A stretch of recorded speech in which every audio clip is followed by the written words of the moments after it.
আসসালামু আলাইকুম প্রিয় দর্শক, মেজবানি রান্নাঘরে স্বাগত জানিয়ে শুরু করছি আজকের রেসিপি। আজকে আমি তৈরি করব কাঁচা টমেটো আর আলু দিয়ে একটি ভাজি।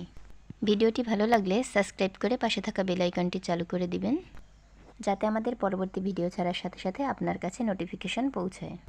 চলুন এবার মূল রেসিপিতে ফিরে যাওয়া যাক।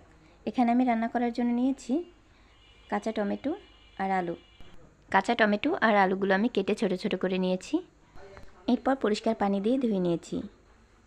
এবার ভাজি করার জন্য চুলাতে একটি কড়াই বসিয়ে দিয়েছি। তার মধ্যে দিয়ে দিচ্ছি 4 টেবিল চামচ তেল। এবার তেলটা গরম হয়ে আসলে এর ভেতর দিয়ে দিব মিডিয়াম সাইজের 2টা পেঁয়াজ কুচি। এবার পেঁয়াজটা নেড়েচেড়ে ভেজে নিব। একটু সফট হয়ে আসলে এর মধ্যে দিয়ে দিব 6 থেকে 7টা রসুনের কলি। এবার পেঁয়াজ কুচি আর রসুন কুচি একসাথে নেড়েচেড়ে ভেজে নিচ্ছি। একটু সফট হয়ে আসলে এর মধ্যে দিয়ে দিব 8টা কাঁচামরিচ। কাঁচামরিচগুলো মাঝখান বরাবর ফালি করে নিয়েছি।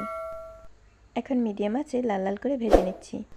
পেঁয়াজ, মরিচ আর রসুন ভাজা হয়ে গেলে এর ভিতর দিয়ে দিব আলু কুচি। এবার সবগুলো একসাথে নেড়েচেড়ে মিশিয়ে নিব। সবগুলো একসাথে মেশানো হয়ে গেলে এবার মিডিয়াম আঁচে জাল করে নিব 5 মিনিট। ফিরে আসলাম 5 মিনিট পরে। আমি কিন্তু আলুটা ভাজার জন্য কোনো পানি ব্যবহার করিনি, শুধুমাত্র তেলের মধ্যে ভেজেই আলুটা 80% সিদ্ধ করে নিব।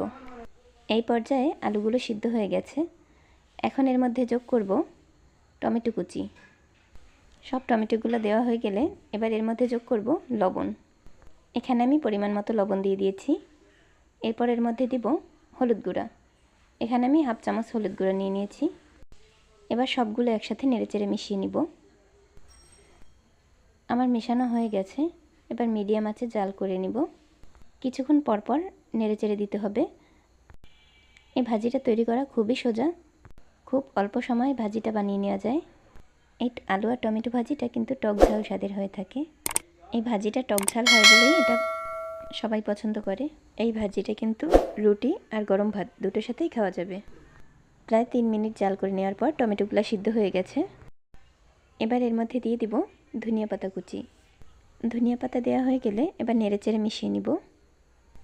মেশানো হয়ে গেলে আবারও জাল করে নেব 2 মিনিট, যাতে ধনিয়া পাতাটা সুন্দরভাবে সিদ্ধ হয়। এই ভাজিটা তৈরি করতে কিন্তু কোনো রকম পানি ব্যবহার করিনি। খুবই অল্প সময়ের মধ্যে ভাজিটি তৈরি করে নেওয়া যায়। আমার রেসিপিটি ফলো করে আপনিও তৈরি করে ফেলুন কাঁচা টমেটো আর আলু দিয়ে দারুণ স্বাদের এই ভাজিটি। আশা করছি প্রতিদিনের মতো আজকেও এই ভিডিওটি আপনাদের ভালো লেগেছে।